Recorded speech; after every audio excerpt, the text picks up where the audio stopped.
In 1995, the British Medical Journal published an astonishing report about a 29-year-old builder. He accidentally jumped onto a 15-centimeter nail, which pierced straight through his steel-toed boot. He was in such agonizing pain that even the smallest movement was unbearable. But when the doctors took off his boot, they faced a surprising sight. The nail had never touched his foot at all. For hundreds of years, scientists thought that pain was a direct response to damage. By that logic, the more severe an injury is, the more pain it should cause. But as we've learned more about the science of pain, we've discovered that pain and tissue damage don't always go hand in hand, even when the body's threat signaling mechanisms are fully functioning. We're capable of experiencing severe pain out of proportion to an actual injury, and even pain without any injury, like the builder, or the well-documented cases of male partners of pregnant women experiencing pain during the pregnancy or labor. What's going on here? There are actually two phenomena at play: the experience of pain and a biological process called nociception. Nociception is part of the nervous system's protective response to harmful or potentially harmful stimuli. Sensors in specialized nerve endings detect mechanical, thermal, and chemical threats. If enough sensors are activated, electrical signals shoot up the nerve to the spine and onto the brain.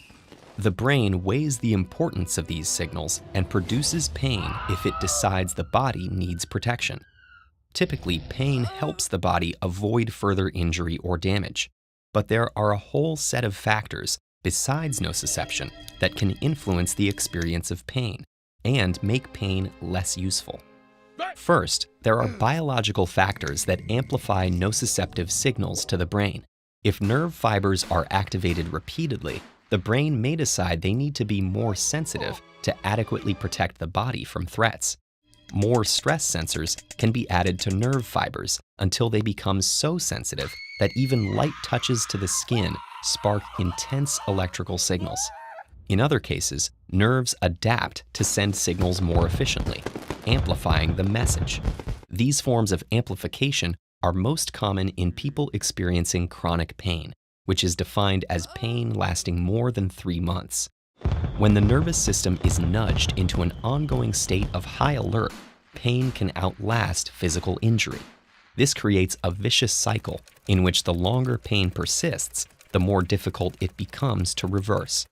Psychological factors clearly play a role in pain too, potentially by influencing nociception and by influencing the brain directly. A person's emotional state, memories, beliefs about pain, and expectations about treatment can all influence how much pain they experience. In one study, children who reported believing that they had no control over pain actually experienced more intense pain than those who believed they had some control. Features of the environment matter too.